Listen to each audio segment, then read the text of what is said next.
আমি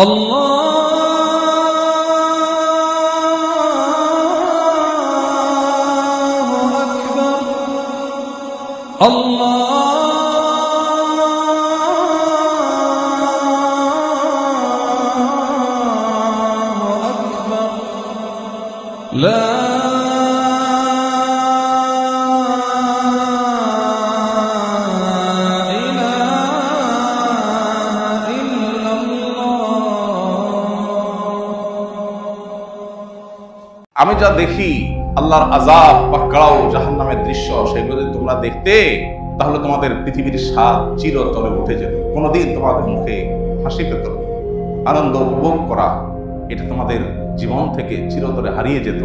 তোমরা বাসায় বাড়িতে আনন্দে দুনিয়ার ভোগ বিলাস নারী এসব কিছুর যে আনন্দ তৃপ্তি, এগুলো থেকে চিরকালের জন্য তোমরা হারিয়ে যেতে যদি তোমরা দেখতে আমি যা দেখি, আমি যা শুনি। রজব মাস আসলেই আমাদের স্মৃতিতে ভেসে ওঠে মেরাজের কথা। আমাদের সমাজের মানুষের কাছেও রজব মাসটি মেরাজের মাস হিসাবে সর্বাধিক পরিচিত। যদিও আমরা এর আগে স্পষ্ট করেছি যে রজব মাসটি মূলত সম্মানিত 4 মাসের এক মাস হিসাবে আমাদের কাছে সমাদৃত বিশেষ গুরুত্বপূর্ণ মাস। সেই সাথে অনেক ঐতিহাসিকদের মতে নবী সাল্লাল্লাহু আলাইহি সাল্লামের জীবনের একটি অলৌকিক ঘটনা, তার জীবনে এক অলৌকিক অধ্যায় ঘটেছিল ইসরা এবং মেরাজের, সেটিও অনেক ইতিহাসবিদদের মতে এই রজব মাসে সংগঠিত হয়েছিল। তাহলে রজব মাসের তাৎপর্যের মূল এবং প্রধান যে দিকটি সেটি হলো এটি সম্মানিত মাসের একটি। সেই সাথে নবী সাল্লাল্লাহু আলাইহি সাল্লামের জীবনে ইসরা এবং মেরাজের মতো অলৌকিক ঘটনা ঘটেছে। সেই ঘটনা ঠিক কবে ঘটেছে এটা নিয়ে ইতিহাসবিদদের মধ্যে নানাবিধ মত থাকলেও অনেক ইতিহাসবিদদের মতে রজব মাসে ঘটেছে। অবশ্য রজব মাসের কোন তারিখে ঘটেছে সেটা নিয়ে আবার নানামুখী মতামত আছে। 16টিরও অধিক মতামত আছে নবী সাল্লাল্লাহু আলাইহি সাল্লামের মেরাজের তারিখকে ঘিরে। প্রশ্ন উঠতে পারে, কেন এত মতামত? নবীজি সাল্লাল্লাহু আলাইহি সাল্লামের মেরাজ এবং ইসরার ঘটনা ঘটেছে, এটি যখন মহাসত্য, দিনের আলোর মতো পরিষ্কার, বহু বিশুদ্ধ হাদিসে এটি প্রমাণিত, স্বয়ং কোরআনে আল্লাহ রাব্বুল আলামিন ইসরা সম্পর্কে আলোকপাত করেছেন, তাহলে যেই তারিখে এটি ঘটেছে, যেই রাতের কথা আল্লাহ কোরআনে বলেছেন, সেই তারিখটি, সেই রাতটি কোন তারিখ ছিল, এটা কেন সংরক্ষিত না, বা এ বিষয়ে কেন বিশুদ্ধ হাদিসে কোনো বর্ণনা পাওয়া যায় না? ইতিহাসবিদরা বিভিন্নভাবে তারা ধারণা করে, বিভিন্ন ক্লু থেকে তারা নানাবিধ তারিখের কথা বলছেন। কেন? এর উত্তর হলো, যেই তারিখের সাথে বিশেষ কোনো করণীয় বা বর্জনীয় বিষয় সংশ্লিষ্ট থাকে, অর্থাৎ যেই দিবসে কিছু করতে হবে অথবা কিছু ছাড়তে হবে, এরকম স্পেসিফিক কোনো নির্দেশনা কোরআন বা সুন্নাহে দেওয়া হয়েছে, ওই তারিখটি সংরক্ষণে সাহাবা একরামের কোনো ত্রুটি, কোনো কার্পণ্য ছিল না। কিন্তু যেই ঘটনা বা যেই তারিখকে কেন্দ্র করে ইমানদারদের জন্য বিশেষ কোনো কর্মসূচি নেই, বিশেষ কোনো করণীয় বর্জনীয় নেই, সেই তারিখটা ঠিক কবে, এটার সংরক্ষণ নিয়ে সাহাবা একরামের বিশেষ কোনো মনোযোগ বা বিশেষ কোনো আগ্রহ সচরাচর থাকতো না। এর অন্যতম কারণ হলো, আজ থেকে সেই 1450 বছর আগের বিশ্ব বাস্তবতায় মানুষ আজকাল যেরকম দিবস কেন্দ্রিকতার মধ্য দিয়ে আমাদের জীবন আমরা পার করি, তখন দিবস কেন্দ্রিকতা এতটা ছিল না। বেশি আগে যেতে হবে না, 1450 বছর তো বহু পূর্বের কথা। আমরা আমাদের সমাজ বাস্তবতা যদি তাকাই দেখতে পাবো যে অনেক মুরব্বী আছেন বা 40-50-এর বেশি বয়স যাদের অনেকেই আছেন, তার জন্মের এক্সাক্ট তারিখটা কত তিনি বলতে পারবেন, কিন্তু তার ছেলে মেয়ের জন্ম তারিখ প্রত্যেকটা একেবারে ছোটস্থ মুখস্থ। আমি কি সঠিক বলেছি? কারণ কি? পেটে ভাতই ছিল না জন্মদিবস করতে, পালন করবে, ভাত জোগাড় করতে কষ্ট হয়েছে, আবার জন্মদিবসে কেক কাটবে, এই সুযোগ ছিল না।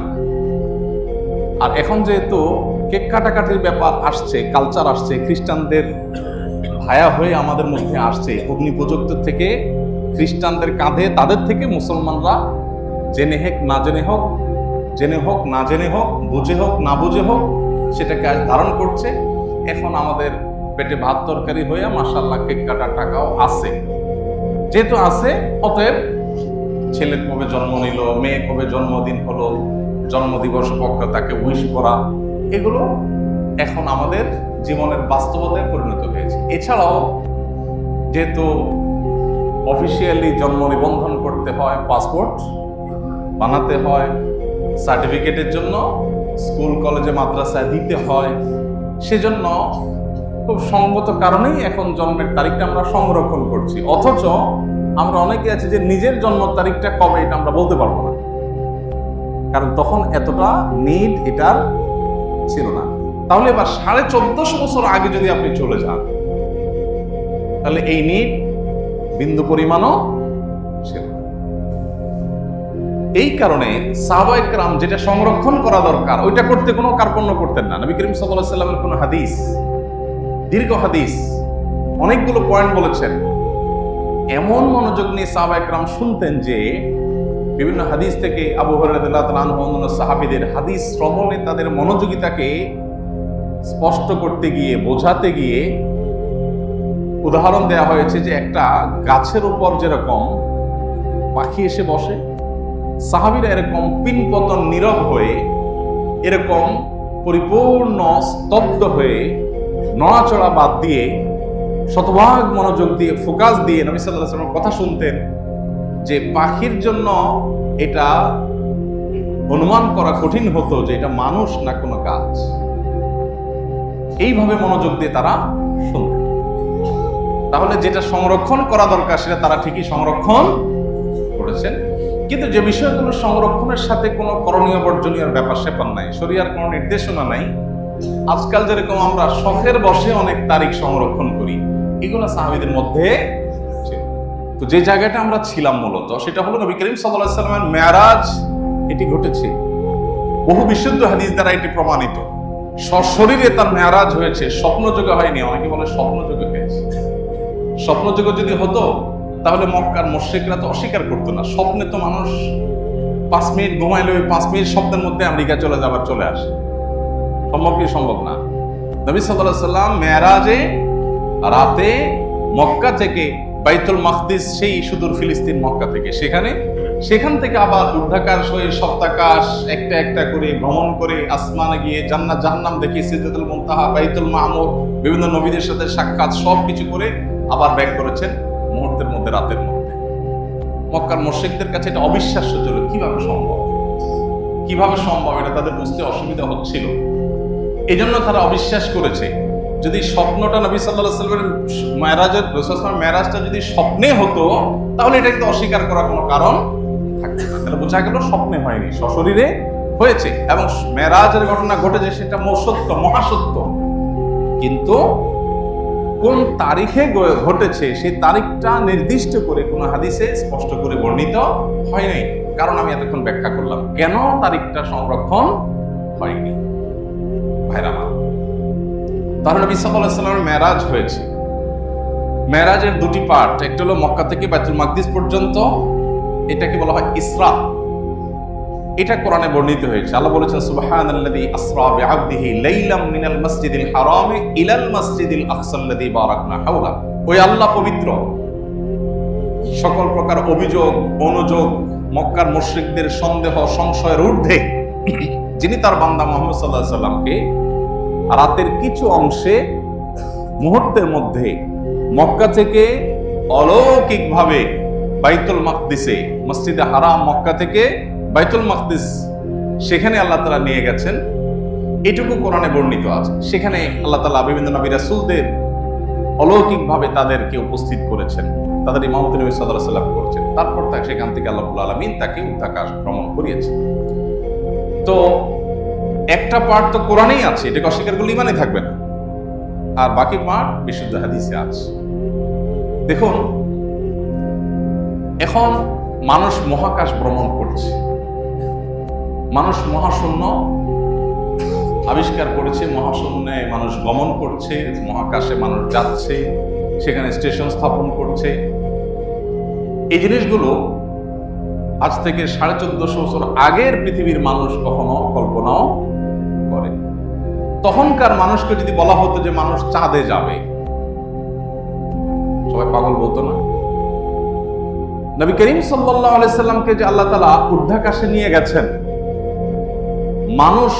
মানুষ আল্লাহর সৃষ্টি, তার ব্রেইন, বুদ্ধি, মেধা দিয়ে যদি মানুষ মহাকাশে যেতে পারে, আরো 1000 বছর 2000 বছর পরের পৃথিবীতে মানুষ না জানি আরো কোথায় যায়, তাহলে এই মানুষের মেধার, ব্রেইনের সৃষ্টিকর্তা আল্লাহ তাআলা তার রাসূলকে মুহূর্তের মধ্যে সব কিছু করে তারপর আবার দুনিয়াতে পাঠানো কি সম্ভব না অসম্ভব? মানে এটা যে সম্ভব সেটা মানতে কি খুব জোর করে মানাইতে হয়?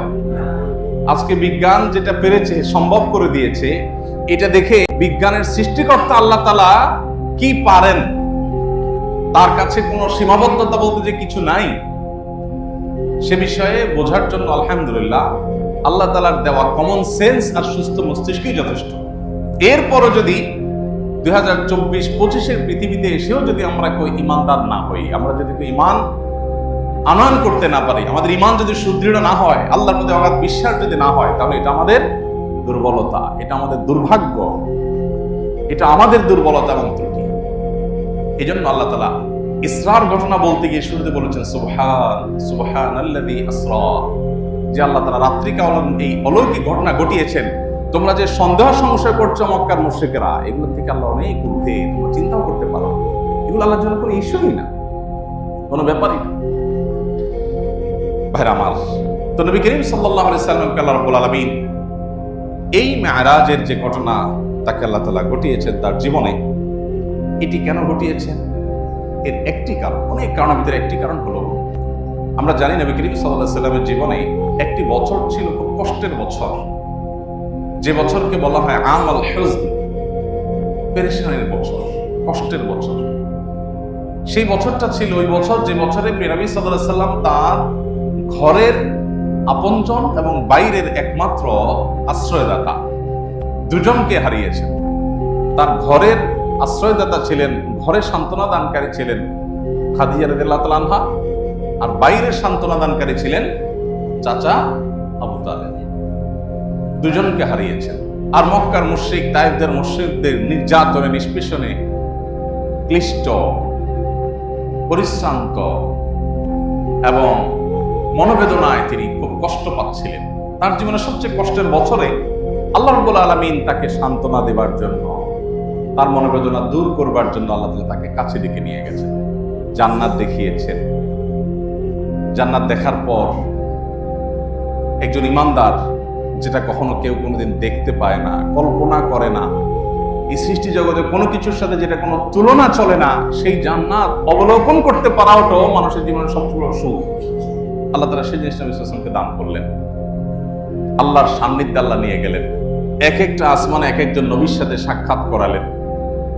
তারপর আল্লাহ রাব্বুল আলামিন নবী সাল্লাল্লাহু আলাইহি ওয়াসাল্লামকে সিদরাতুল মুনতাহা, ঊর্ধ্বাকাশের শেষ সীমানা, যেখানে বিশাল বড় একটা বড়ই বৃক্ষ আছে, সেটা দুনিয়ার এই গাছগুলোর আকারের বা সাইজের না, নামে হয়তো বলেছে, তার প্রকৃতি, তার আকার, সেগুলোর সাথে এগুলোর কোনো তুলনা নেই।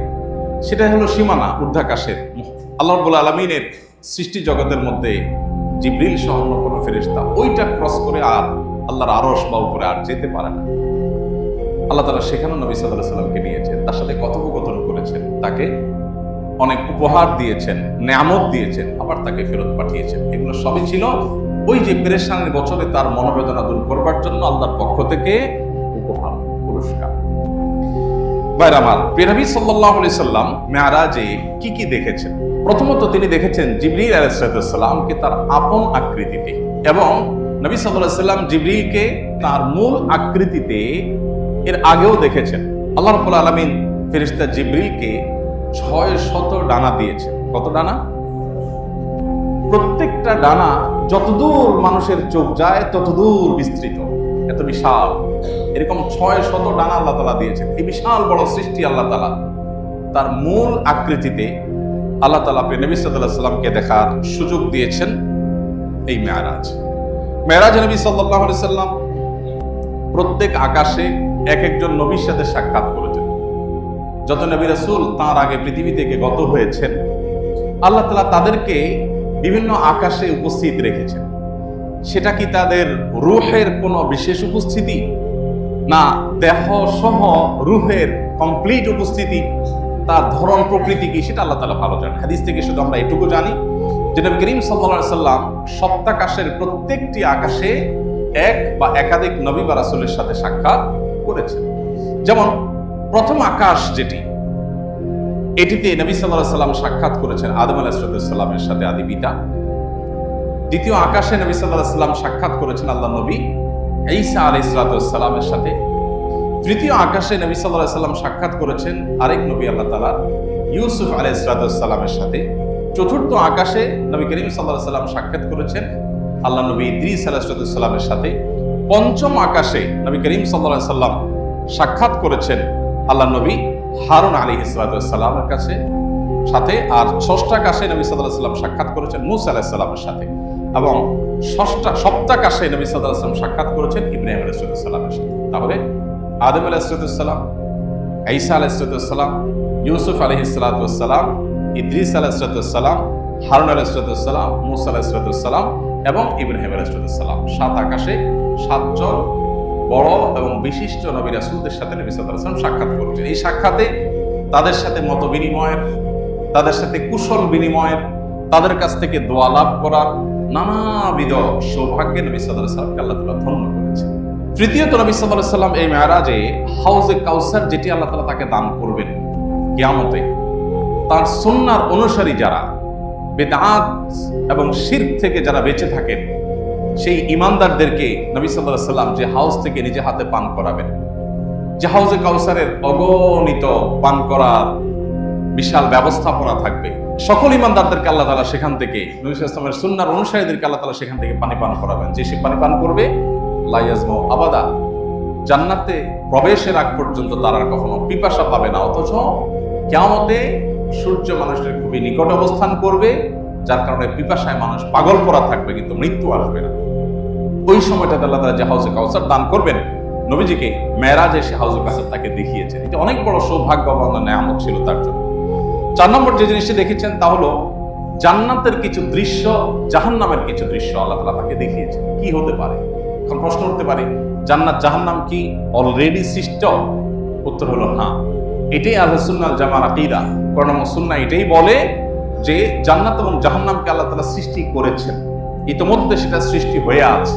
নবী করিম সাল্লাল্লাহু আলাইহি ওয়াসাল্লামকে আল্লাহ রাব্বুল আলামিন সে জান্নাতের কিছু দৃশ্য, আবু হুরায়রা রাদিয়াল্লাহু তাআলা আনহুর পায়ের আওয়াজ জান্নাতে শুনতে পাওয়া, বিশিষ্ট সাহাবীদের অনেকের ফজিলত মর্যাদা, জান্নাতে আগে আগে থাকতে পারা, তাদের সৌভাগ্য, তাদের মর্যাদার কারণগুলো উদ্ঘাটন করতে পারা, জান্নাতীয় কিছু নেয়ামত আল্লাহ সুবহানাহু ওয়া তাআলা তাকে দেখিয়েছেন। সেই সাথে জাহান্নামের কিছু করুণ দৃশ্য মানব জাতিকে, আদম সন্তানকে, ঈমানদারদেরকে সতর্ক করার জন্য আল্লাহ তাআলা দেখিয়েছেন। 5 নম্বর, নবী সাল্লাল্লাহু আলাইহি ওয়াসাল্লাম সাক্ষাৎ করেছেন জাহান্নামের যে প্রহরী, মালিক নামক ফেরেশতা, তার সাথে।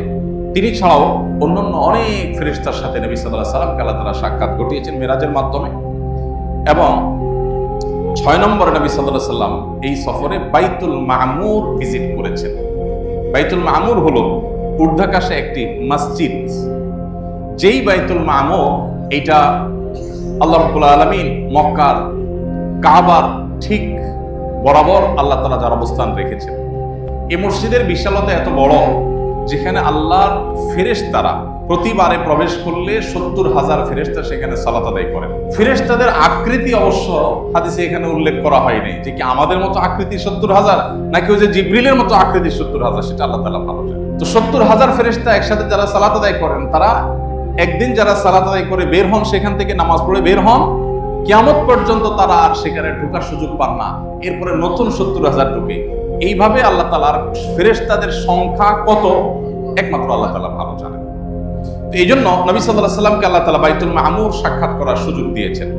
7 নম্বর, নবী সাল্লাল্লাহু আলাইহি ওয়াসাল্লামকে আল্লাহ তাআলা সিদরাতুল মুনতাহা এটা ভিজিট করার সুযোগ দিয়েছেন, যেটা কথা একটু আগে বলছিলাম যে ঊর্ধ্বাকাশের, ঊর্ধ্ব জগতের সর্বশেষ যে এন্ডিং পয়েন্ট, বর্ডার, যেটা কোনো ফেরেশতারও ক্রস করবার সুযোগ নেই, জিবরিলের যাওয়ার সুযোগ নেই, সেখানে আল্লাহ নবী সাল্লাল্লাহু আলাইহি ওয়াসাল্লামকে নিয়েছেন এবং আল্লাহর সাথে একান্তে কথা বলার সুযোগ দিয়েছেন। জিবরিলও যেটা ক্রস করতে পারে, আল্লাহ তাআলা তাকে সেটা ক্রস করে আল্লাহর কাছাকাছি আল্লাহ তাআলা নিয়েছেন এবং তাকে এই নিয়ামতগুলো দেখিয়েছেন।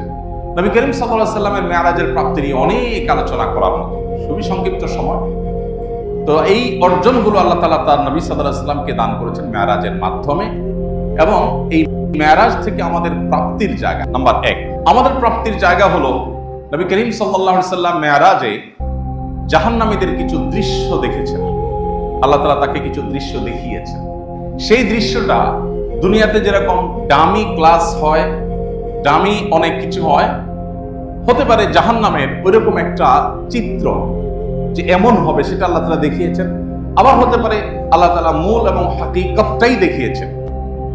এর প্রকৃত রূপ কেমন ছিল, আলমুল গায়ব এবং অদৃশ্যের জগৎ সম্পর্কে কোরআন সুন্নাহ যতটুকু বলে আমরা ততটুকু শুধু ঈমান আনি, এর ডিটেইল আমরা নিজেদের থেকে ব্যাখ্যা করার সুযোগ থাকে না।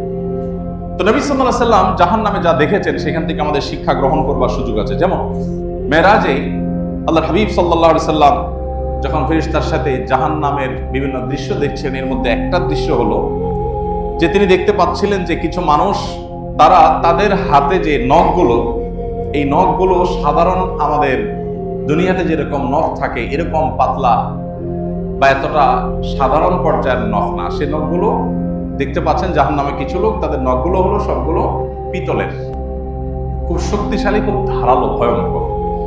এগুলো দিয়ে তারা তাদের চেহারা এবং বুককে তারা ছিঁড়ে ফেলছে, রক্তাক্ত করে ফেলছে। এটা অটোমেটিক, এটা সুস্থ স্বাভাবিক মানুষ তো নিজের চেহারা নিজের বুক আশ্রবে না, কিন্তু এমন ভাবে আল্লাহ তাআলা তাদের শাস্তি দিচ্ছেন যে তাদের এই হাত দিয়ে তাদের মুখ এবং বুককে তারা ছিঁড়ে ফেলছে, আবার সেটা স্বাভাবিক হচ্ছে, আবার ছিঁড়ে ফেলছে। এইভাবে এই শাস্তির মধ্যে তারা ডুবে আছে, এটা অটো হয়ে গেছে, আল্লাহ তাআলা ওইভাবে সেট করে ফেলেছেন তার জন্য। এই শাস্তি তাদের চলছে। নবী সাল্লাল্লাহু আলাইহি সাল্লাম সেখানে থামলেন, ফেরেশতাকে জিজ্ঞাসা করলেন এই করুণ পরিণতি যাদের হচ্ছে এরা কারা, কি অপরাধে তাদের এই শাস্তি হচ্ছে? তখন নবী সাল্লাল্লাহু আলাইহি সাল্লামকে ফেরেশতারা জানালেন এরা হলেন সেই সকল মানুষ যারা পৃথিবীতে মানুষের চরিত্র হনন করত, মানুষের অগোচরে মানুষকে নিয়ে সমালোচনা করে মজা পেত, গীবত শিকায়েত করত, মানুষের সম্মানহানি করত, মর্যাদা নষ্ট করত, মানুষকে অপমান অপদস্থ করত, মিথ্যা মানুষের বিরুদ্ধে নানাবিধ কথা তারা রটাতো, এগুলোতে তারা এনজয় করত, মজা পেত। আজ আল্লাহর তরফ থেকে তাদের জন্য এই শাস্তি, এবং এই শাস্তি তাদের জন্য চলমান থাকবে। এরপর নবী করিম সাল্লাল্লাহু আলাইহি সাল্লাম আরেকটা দৃশ্য দেখলেন, সেটা হলো কিছু লোক তাদের ঠোঁট কাটা হচ্ছে আগুনের কেচি দিয়ে, একটা কেচি আগুনের, সেই কেচি দিয়ে ঠোঁট কাটা হচ্ছে, কেটে ফেলা হচ্ছে, কষ্টে চিৎকার চেঁচামেচি, আবার সেটা জোড়া লেগে যাচ্ছে, আবার কাটা হচ্ছে। এভাবে অনবরত এই শাস্তির মধ্যে তারা নিপতিত। নবী করিম সাল্লাল্লাহু আলাইহি সাল্লাম জিজ্ঞাসা করলেন ফেরেশতাকে যে এরা কারা? তখন ফেরেশতা বললেন এরা হলো সেই সকল মানুষেরা যারা পৃথিবীতে মানুষকে অনেক লম্বা লম্বা নসিহত করত, উপদেশ দিত, মানুষকে কোরআন এবং হাদিসের কথা বলে সতর্ক করত, মানুষকে আল্লাহ ভীতি সৃষ্টি করার জন্য বলতো, কিন্তু তারা নিজেরা সেটার উপর আমল করত। আল্লাহ তাআলা আমাদেরকে জাহান্নামের আযাব থেকে রক্ষা পাওয়ার তৌফিক দান করুন। ইয়াকুলুনা মা লা ইয়াফআলুন, তারা বলার সময় মানুষকে অনেক কথা বলে, নিজে আমল করেন। এই রোগ আমাদের অনেকের মধ্যেই আছে। এই রোগের সবচেয়ে বড় কাস্টমার বা এই রোগের সবচেয়ে বড় আতঙ্কের জায়গা রোগী হলেন আলেম ওলামারা, হাফেজরা, কারি সাহেবরা। আর আমরা যারা সাধারণ মানুষ আছি, আমরাও মানুষকে যে কথা বলি সেটা নিজে আমরা আমল করি না। আল্লাহ বলেছেন আতা'মুরুন নাসা বিল বিররি ওয়া তানসাউনা আনফুসাকুম, মানুষকে ভালো কাজের কথা বলো আর নিজেকে ভুলে যাও, নিজে সে কাজটা করো না। এর ভয়ঙ্কর শাস্তি। সাল্লাল্লাহু আলাইহি সাল্লাম এই দৃশ্য দেখেছেন যে কিছু মানুষ আল্লাহর কিতাব তারা পড়ে কিন্তু আমল করে না, মানুষকে বলে নিজেরা আমল করে না। আল্লাহ তাআলা সেই দুর্ভাগ্য মানুষদের কাতারে যেন আমাদেরকে শামিল না করেন। আল্লাহ যেন আমাদেরকে সেখান থেকে আল্লাহ তাআলা হেফাজতে রাখেন, আপন অনুগ্রহে যেন আল্লাহ তাআলা আমাদেরকে জাহান্নামের আযাব থেকে রক্ষা করেন। এরপর নবী করিম সাল্লাল্লাহু আলাইহি সাল্লাম আরেকটা দৃশ্য দেখতে পেলেন, সেটি হলো কিছু লোক তারা জাহান্নামে রক্তের সমুদ্রে তারা হাবুডুবু খাচ্ছে, আর একটা পার্ট থেকে একজন ফেরেশতা আল্লাহ নিয়োজিত ফেরেশতা পাথর নিক্ষেপ করছে। এই পাথরগুলো নিক্ষেপ করে করে যখনই তারা কাছে আসতে চাচ্ছে আবার পাথর নিক্ষেপ করে তাদেরকে দূরে সরাই দেওয়া হচ্ছে। এভাবে তাদের শাস্তি চলছে, যে রক্তের সমুদ্রে তারা হাবুডুবু খাচ্ছে আর পাথরের আঘাতে তারা রক্ত রঞ্জিত হচ্ছে, কষ্ট পেয়ে যাচ্ছে, কিন্তু তাদের মৃত্যু আসছে না। এইরকম পরিস্থিতিতে এই মানুষগুলোর যখন শাস্তি হচ্ছে, নবী করিম সাল্লাল্লাহু আলাইহি ওয়াসাল্লাম সেটা দেখে ফেরেশতাদের জিজ্ঞাসা করলেন, এরা কারা? তখন ফেরেশতারা বললেন, এরা হলো সেই লোক যারা পৃথিবীতে সুদের কারবার করত, তাদের বুক কাঁপত না। আল্লাহ তাআলা যেটাকে এত জঘন্য হারাম ঘোষণা করেছেন সেটা তারা অবলীলায় করত। এই সুদখোরদেরকে, সুদের কারবার যারা করেছে তাদেরকে এভাবে শাস্তি দেওয়া হচ্ছে। এভাবে নবী করিম সাল্লাল্লাহু আলাইহি ওয়াসাল্লাম মেরাজে জাহান্নামীদের বিভিন্ন দৃশ্য এবং চিত্র তিনি দেখেছেন। তাকে অবলোকন করবার সুযোগ আল্লাহ তাআলা দিয়েছেন যেন তিনি আমাদেরকে সতর্ক করেন। তিনি সতর্ক হন। তিনি এই জন্য বলেছেন, ইন্নী আরা মা লা তারাউন আসমাউ মা লা তাসমাউন। আমি যা দেখি তোমরা তা দেখো না, আমি যা শুনি বা শুনেছি তোমরা তা শোনো না। আমি যা দেখি আল্লাহর আযাব বা কাড়াও জাহান্নামের দৃশ্য, সেগুলো যদি তোমরা দেখতে তাহলে তোমাদের পৃথিবীর স্বাদ চিরতরে উঠে যেত। কোনোদিন তোমাদের মুখে হাসি পেত না, আনন্দ উপভোগ করা এটা তোমাদের জীবন থেকে চিরতরে হারিয়ে যেত। তোমরা বাসায় বাড়িতে আনন্দে দুনিয়ার ভোগ বিলাস নারী এই সব কিছুর যে আনন্দ তৃপ্তি, এগুলো থেকে চিরকালের জন্য তোমরা হারিয়ে যেতে যদি তোমরা দেখতে আমি যা দেখি, আমি যা শুনি। আল্লাহ তাআলা আমাদেরকে শিক্ষা গ্রহণ করবার তৌফিক নসিব করুন। নবী করিম সাল্লাল্লাহু আলাইহি ওয়াসাল্লামকে মেরাজে আল্লাহ রাব্বুল আলামিন আরো অনেক জিনিস দিয়েছেন যেগুলো সংক্ষিপ্ত সমালোচনা করা সম্ভব নয়। 5 ওয়াক্ত নামাজ আমরা জানি মেরাজ থেকে তিনি পেয়েছেন। তার আগ পর্যন্ত 5 ওয়াক্ত নামাজের বিধান এই উম্মতের জন্য ছিল না। আল্লাহ তাআলা নবী সাল্লাল্লাহু আলাইহি ওয়াসাল্লামের সাথে একান্ত আলাপচারিতার পর তাকে 5 ওয়াক্ত নামাজ দিয়েছেন। তবে প্রথমত এটি 50 ওয়াক্ত ছিল। 50 ওয়াক্ত নামাজ দিয়ে যখন পাঠালেন, তিনি ফিরে এসেছেন। মুসা আলাইহিস সালামের সাথে সাক্ষাৎ হলো। যখন ফিরে আসছেন, মুসা আলাইহিস সালাম বললেন, 50 ওয়াক্ত নামাজ আপনার উম্মতের জন্য কঠিন হয়ে যাবে, তারা পারবে না। দিনে 50 ওয়াক্ত নামাজ পড়তে গেলে তারা কিছু করতে পারবে না। আল্লাহর এই কঠিন এই নির্দেশ মানাটা তাদের জন্য কঠিন হয়ে যাবে। এরা দুনিয়ার প্রতি অনেক আকৃষ্ট হবে, অনেক কাজে ব্যস্ত হয়ে যাবে। আপনি আল্লাহর কাছে যান, কমায় নেন। নবীজি আল্লাহর কাছে ফিরত আসছেন, বলেন, আল্লাহ আমার উম্মতের জন্য এটা কষ্ট হয়ে যাবে, আপনি আর একটু কমায় দেন দায়িত্ব। 45 ওয়াক্ত দেওয়া হলো। এভাবে কয়েক দফা গিয়ে কমাতে কমাতে 5 ওয়াক্ত পর্যন্ত আসার পর নবী সাল্লাল্লাহু আলাইহি ওয়াসাল্লাম সেটা নিয়ে আসলেন। আল্লাহ রাব্বুল আলামিন নবী সাল্লাল্লাহু আলাইহি ওয়াসাল্লামকে সুসংবাদ দিয়েছেন যে 50 ওয়াক্ত নামাজ দিয়ে আপনার উম্মতকে যে এর বিনিময় আমি দিতাম, 50 ওয়াক্তের জায়গায় 5 ওয়াক্ত করে দেওয়া হলেও তাদের সুবিধার্থে এই 5 ওয়াক্তই যদি ঠিক মতো তারা আদায় করে, তাহলে 50 ওয়াক্তের যে বিনিময় এটা তাদেরকে দেওয়া হবে। নবী করিম সাল্লাল্লাহু আলাইহি সাল্লামের সাথে তিরমিজি বর্ণিত হাদিসে আমরা জানি যে ইব্রাহিম আলাইহিস সালামের সাথে সাক্ষাৎ হয়েছে যখন মেরাজে, তখন ইব্রাহিম আলাইহিস সালাম তার সাথে সাক্ষাৎ হওয়ার পর ইব্রাহিম আলাইহিস সালাম নবী সাল্লাল্লাহু আলাইহি সাল্লামকে বলেছেন, তোমার উম্মতকে আমার পক্ষ থেকে সালাম পৌঁছাবা। আমাদেরকে সালাম দিয়েছেন কে? ইব্রাহিম আলাইহিস সালাম। সালাম পৌঁছে তোমার উম্মতকে বলে দিবা, জানিয়ে দিবা যে জান্নাতের মাটি বড় পবিত্র, এর পানি বড় সুমিষ্ট, আর জান্নাত পুরাটাই কিন্তু খাঁখা শূন্য জায়গা। অতএব সেই জান্নাতকে যদি কেউ সুশোভিত করতে চায়, সবুজ শ্যামল করতে চায়, উপভোগ্য করতে চায়, সুন্দর উদ্যানে পরিণত করতে চায়, তাহলে সে যেন জেনে রাখে দুনিয়ার মতো সেখানে বীজ লাগিয়ে গাছ উৎপাদন করতে হয় না। সেখানে গাছ উৎপাদন করবার জন্য তোমার উম্মত যেন সুবহানাল্লাহ আলহামদুলিল্লাহ ওয়ালা ইলাহা ইল্লাল্লাহু আল্লাহু আকবার এই বাক্যগুলো যেন বেশি বেশি পাঠ করে। এই বাক্যগুলোর পাঠ এটাই জান্নাতে তার বিশাল বড় বড় নেয়ামত রাজি, ফলজ এবং নানাবিধ বৃক্ষ সেখানে উৎপাদনের কারণ হবে। অতএব তোমার উম্মত যেন এটা জেনে রাখে, তাদেরকে জানিয়ে দিও যে জান্নাত সেটার জন্য কিন্তু তাদেরকে পার্থিব জগৎ থেকে, জীবদ্দশায় দুনিয়া থেকেই তাদেরকে কিন্তু সেখানে উৎপাদন করে তারপরে সেখানে আসতে হবে। এই বার্তা নবী সাল্লাল্লাহু আলাইহি সাল্লামকে ইব্রাহিম আলাইহিস সালাম দিয়েছেন আমাদের উদ্দেশ্যে। বিধায় এখান থেকে শিক্ষা গ্রহণ করে আমরা বেশি বেশি তাসবিহ, অবসর সময়ে আল্লাহর পবিত্রতা জ্ঞাপন, আল্লাহর একত্ববাদের স্বীকৃতি, আল্লাহর বড়ত্ব বর্ণনা এবং আল্লাহর প্রশংসা, এই বাক্যগুলো আমরা বেশি বেশি পাঠ করব। সুবহানাল্লাহি আলহামদুলিল্লাহ ওয়ালা ইলাহা ইল্লাল্লাহু আল্লাহু আকবার।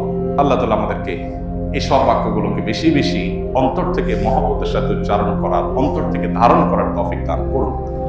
নবী করিম সাল্লাল্লাহু আলাইহি সাল্লাম তার এই মেরাজ থেকে আমাদের শেখার বিষয় অনেক। তার জীবনের সবচেয়ে কষ্টের বছরও আল্লাহ তাআলা তার জন্য সান্ত্বনার ব্যবস্থা রেখেছেন। আল্লাহ যে কোরআনে বলেছেন ইন্না মা'আল উসরি ইউসরা, নিশ্চয়ই মানুষের কষ্টের পরেই, কষ্টের সাথেই সুখ থাকে। আল্লাহ পরে শব্দ বলেননি, বলেছেন মা'আল উসরি ইউসরা, অর্থাৎ মানুষের কঠিন সময়ের সাথেই সহজ সময়, ভালো সময় থাকে। বারবার আল্লাহ তাআলা বলেছেন। মেরাজ থেকে আমাদের যে শিক্ষার বিষয়গুলো আছে, এর ভিতরে একটা হলো ইন্না মা'আল উসরি ইউসরা, কষ্টের পরেই সুখ থাকে। নবী সাল্লাল্লাহু আলাইহি ওয়াসাল্লামকে আল্লাহ তাআলা অনেক পরীক্ষা নিয়েছে, অনেক কষ্ট তার জীবনে ছিল। এই কষ্ট দূর করার জন্য আল্লাহ তাআলা জান্নাতের নিয়ামত তো দেবেনই, দুনিয়াতেই আল্লাহ তাআলা মেরাজের নিয়ামত দিয়ে তাকে ধন্য করেছেন। আমাদের সবার জীবনে কষ্টের মধ্যেও আল্লাহ তাআলা সুখ রাখেন। আমরা অনেক সময় সুখটা অনুভব করার চেষ্টা করি না, বুঝে উঠতে পারি না যে কি সুখ পাইছি। অনেকে আমরা নাশকরি করি যে আমার জীবনে কখনো সুখের দেখা পাইলাম না। এই কথাগুলো আল্লাহর নিয়ামতের নাশকরি। আপনি যে দাঁড়ায় বলতে পারছেন, এটাই তো আল্লাহ তাআলার অনেক বড় নিয়ামত। এই বলাটাই তো অনেকে বলতে পারছে না। কত পয়সাওয়ালা মানুষ আছে, অনেক পয়সাওয়ালা মানুষ এই ঢাকায় আছেন, আমি চিনি, ব্যক্তিগতভাবে জানি, চোখ দিয়া দেখতে পান না, কোটি কোটি টাকার অ্যাসেট, কিন্তু নিজের অ্যাসেট নিজের কাছের লোকদেরকেও দেখতে পারেন না। পৃথিবীর কোন চিকিৎসকরাও তার এই সমস্যার সমাধান করতে পারেন নাই। কত নিয়ামত থেকে মানুষ বঞ্চিত, সেখানে আল্লাহ তাআলা আপনাকে অনেক নিয়ামত দিয়ে রেখেছেন, বুঝতে পারছেন। তো একজন ইমানদার বিপদের মধ্যেও সুখের সন্ধান করার চেষ্টা করবে। দ্বিতীয়ত নামাজের গুরুত্ব আরো, যে আল্লাহ তাআলা অন্য সব বিধানগুলো জিবরিলের মাধ্যমে দিয়েছেন। নামাজ কত গুরুত্বপূর্ণ হলে নবীজিকে আল্লাহ তাআলা মেরাজে ডেকে নিয়ে তারপর সরাসরি দিয়েছেন, জিবরিলের মাধ্যমে দেন নাই। এখান থেকে নামাজের গুরুত্ব বোঝা যায়, অনুধাবন করা যায়। সেই নামাজ অবলীলায়, ঠান্ডা মাথায়, জেনে শুনে, ইচ্ছাকৃতভাবে আমরা যখন নষ্ট করি, তখন আর আল্লাহর আরশ প্রকম্পিত হওয়ার মতো অপরাধ হয়ে যায় সেটি।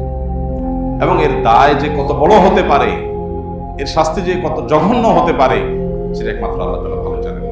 এই জন্য মেরাজের এই ঘটনা থেকে নামাজের গুরুত্বের শিক্ষা গ্রহণ করে আমাদের জীবনে নামাজকে জীবনের যে কোনো কিছুর চাইতে আমরা গুরুত্ব দেওয়ার চেষ্টা করবো ইনশাআল্লাহ। সব হারিয়ে যেতে পারে, কিন্তু নামাজ হারতে পারে না ইমানদারের জীবনে, কোনো অবস্থাতেই না। গাড়ি ছুটে যেতে পারে, লস হয়ে যেতে পারে, কাস্টমার চলে যেতে পারে, অনেক ক্ষতি হতে পারে, কিন্তু নামাজ কখনো ইমানদারের জীবনে বাদ থাকতে পারে না। যুদ্ধক্ষেত্রে পর্যন্ত মাফ নাই, যুদ্ধক্ষেত্রে রণাঙ্গনে সেখানেও নামাজ পড়তে হবে। হ্যাঁ, নামাজ সেখানে পড়ার ক্ষেত্রে বিশেষ বিধান সালাতুল খৌফ আল্লাহ তাআলা কোরআনে দিয়েছে, কিন্তু তারপর নামাজ পড়তে হবে। কারণ সতর ঢাকার মতো কোনো ব্যবস্থা নাই, এমন কোনো কঠিন জটিল পরিস্থিতির মধ্যে আছেন, এদিকে সতর ঢাকা নামাজের জন্য ফরজ, তাকেও নামাজ পড়তে হবে। প্রয়োজনে সতর ঢাকা ছাড়া বসে বসে নামাজ পড়বে, তারপর নামাজ পড়তে হবে। কেউ সমুদ্রে নিমজ্জমান, কিছু একটা ধরে ভেসে আছে, যান বাঁচানো দায়, নামাজের ওয়াক্ত চলে যাচ্ছে, ওই অবস্থায় তার নামাজ পড়তে হবে। কেবলার দিকে ফিরে স্থির থাকার মতো অবস্থা নেই, ঢেউ তাকে অনবরত নাড়িয়ে দিচ্ছে, তাহলে যেদিকে সম্ভব ওইদিকে ফিরে নামাজ পড়বে, তারপর তাকে নামাজ পড়তে হবে। একজন মানুষ দাঁড়িয়ে নামাজ পড়তে পারছে না, তাকে বসে পড়তে হবে। বসে পড়তে পারছে না, শুয়ে পড়তে হবে। অঙ্গ প্রত্যঙ্গ, মাথা হাত নাড়াতে পারছে না, মনে মনে পড়তে হবে। মাফ নাই, ওযু করার ক্ষমতা নাই, পানি নাই, তায়াম্মুম করবে। মাটিতে থাকুক আর আকাশে বিমানে থাকুক, রেলে থাকুক আর বাসে থাকুক, নামাজ কখনো মাফ নেই। প্রত্যেকটা বিধানের বিকল্প আছে। রমজানে রোজা রাখতে পারছেন না কারণ আপনি সফরে আছেন, ট্যুরে আছেন, শরীয়ত বলেছে অসুবিধা নেই, পরে রাখি দিন। কিন্তু নামাজের ক্ষেত্রে এটা বলে নাই যে সফরে আসো, কষ্ট হচ্ছে, ঠিক আছে, নামাজ না রাখলে চলবে বা পরে পড়লে চলবে না, সময় মতো আদায় করতে হবে। আল্লাহ তাআলা নামাজের গুরুত্ব আমাদেরকে বোঝার তৌফিক দান করুন। চোখ যেদিন বন্ধ হয়ে যাবে, মহাসত্যের মুখোমুখি যেদিন আমরা হয়ে যাব, সেদিন আমাদের সবার আগে হিসাব নেওয়া হবে নামাজ। নামাজটা ঠিক, বাকি সব সহজ করে দেওয়া হবে। নামাজে গড়বড়, সবগুলোতে আটকা পড়ে যাবে। আল্লাহ তাআলা আমাদেরকে নামাজ নিয়মিত সর্বোচ্চ গুরুত্বের সাথে সুন্দরভাবে আদায় করার তৌফিক দান করুন। নবী করিম সাল্লাল্লাহু আলাইহি ওয়াসাল্লাম তার মর্যাদা ও মেরাজের ঘটনা থেকে ফুটে উঠে আল্লাহর কাছে তিনি কত সম্মানিত, কত মর্যাদা তার, যে আল্লাহ তাআলা তাকে মেরাজ এবং ইসরার মতো নিয়ামত দিয়েছেন, তার কাছে নিয়েছেন। কোন নবী রাসূলকে আল্লাহ তাআলা এই নিয়ামত দেন নাই। মুসা আলাইহিস সালামের সাথে আল্লাহ কথোপকথন করেছেন, সেজন্য তিনি কালিমুল্লাহ। ঈসা আলাইহিস সালামকে আল্লাহ তাআলা বিশেষ বৈশিষ্ট্য দিয়েছেন, মাতৃকোলে কথা বলার শক্তি দিয়েছেন। তুর পাহাড়ে মুসা আলাইহিস সালামকে নিয়েছেন, এক এক নবীকে এক এক মর্যাদা দিয়েছেন। মুহাম্মদ সাল্লাল্লাহু আলাইহি সাল্লাম একমাত্র নবী, একমাত্র রাসূল যাকে আল্লাহ তাআলা স্বয়ং তার কাছে নিয়ে সম্মানিত করেছেন, মর্যাদা দিয়েছেন। এখান থেকে তার মর্যাদা আল্লাহর কাছে কত বেশি, তার শ্রেষ্ঠত্ব যে সবার উপরে, সেটি পরিষ্কারভাবে বুঝে আসে। আল্লাহ তাআলা আমাদেরকে মেরাজের ঘটনাগুলো থেকে শিক্ষা